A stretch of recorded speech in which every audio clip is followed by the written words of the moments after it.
വന്നു വന്ന് ഹെലികോപ്റ്റർ ഇല്ലാതെ കല്യാണത്തിന് പോകാനും അമ്മായിപ്പനെ കാണാൻ പോകാനും ഒക്കെ പറ്റില്ലെന്നായിട്ടുണ്ട് കേട്ടോ. അതുപോലെ തന്നെയാണ് കടമെടുപ്പിന്റെ കാര്യത്തിലും വി ഡി സതീശൻ. പ്രതിപക്ഷത്തായിരുന്ന സമയത്ത് കടമെടുപ്പിനെ വല്ലാത്ത രീതിയിൽ വിമർശിച്ച ഒരു പ്രതിപക്ഷ നേതാവായിരുന്നു വി ഡി സതീശൻ എന്ന് എല്ലാവർക്കും അറിയാൻ പറ്റും. ഇതപ്പോ വീണ്ടും കടമെടുത്തിരിക്കുന്നു. ഇത്തവണ 2200 കോടി രൂപയാണ് എടുത്തിട്ടുള്ളത്. അധികാരത്തിൽ വന്നിട്ട് വെറും 3 മാസമേ ആയിട്ടുള്ളൂ എന്നുള്ള കാര്യം ആരും മറക്കണ്ട കേട്ടോ.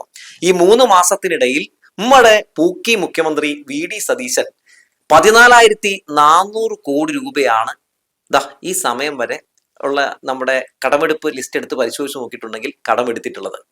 നമ്മളെയൊക്കെ വലിയ കടത്തിലേക്ക് തള്ളിവിടുകയാണ്, വലിയ രീതിയിലുള്ള കടക്കണിയിലേക്ക് കേരളത്തെ തള്ളിവിടുകയാണ് UDF സർക്കാരും വി ഡി സതീശനും. ഇതൊരു വിസ്മയമല്ലേ? വിസ്മയമാണെന്നേ.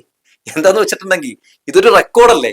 3 മാസത്തിനുള്ളിൽ 14,400 കോടി രൂപ കടമെടുക്കുക എന്ന് പറഞ്ഞിട്ടുണ്ടെങ്കിൽ അത് ചെറിയ കാര്യമാണോ? അല്ലേ സതീശ് ചേട്ടാ? എന്തായാലും ഈ ഹെലികോപ്റ്ററിൽ മൂപ്പർക്ക് ഇത്തിരി ഈയിടെയായിട്ട് കറക്കം കൂടുതലാന്ന് എല്ലാവർക്കും അറിയാൻ പറ്റും. എന്തിനാണ് ഈ ഹെലികോപ്റ്റർ മേടിച്ച് ഇങ്ങനെ വാടകയ്ക്ക് മേടിച്ച് നമ്മൾ ഇട്ടിരിക്കുന്നത്? നമ്മുടെ വി ഡി സതീശന് ഇങ്ങനെ പറന്ന് കളിക്കാൻ വേണ്ടിയാണോ ബോറടിക്കുമ്പോൾ? അല്ലേ? അതെല്ലാവർക്കും അറിയാം. പക്ഷെ നമ്മുടെ മുഖ്യമന്ത്രി ആകട്ടെ ഹെലികോപ്റ്റർ കണ്ട അപ്പം മൂപ്പർക്ക് എവിടെയെങ്കിലുമൊക്കെ പോയി കളയണം. എന്ന് എങ്ങോട്ടാണ് പോയതെന്ന് ചോദിച്ചിട്ടുണ്ടെങ്കിൽ ചിലപ്പോൾ ഇൻവെസ്റ്ററെ കാണാൻ പോയതാണെന്നോ അല്ലെങ്കിൽ വേറെ എവിടെയെങ്കിലും പോയതാണെന്നൊക്കെ പറയും. ഏത് ഇൻവെസ്റ്റർ എന്ന് ചോദിക്കാൻ പാടില്ല, ആരെ കാണാൻ പോയി, അത് ആരാണ് ആൾ എന്ന് ചോദിക്കാൻ പാടില്ല. അങ്ങനെ ചോദിച്ചിട്ടുണ്ടെങ്കിൽ അപ്പൊ തീർന്നു. അറിയാട്ടോ, കാടും വാർത്തയും വരെ മുക്കിക്കളയും. സൂക്ഷിക്കണം.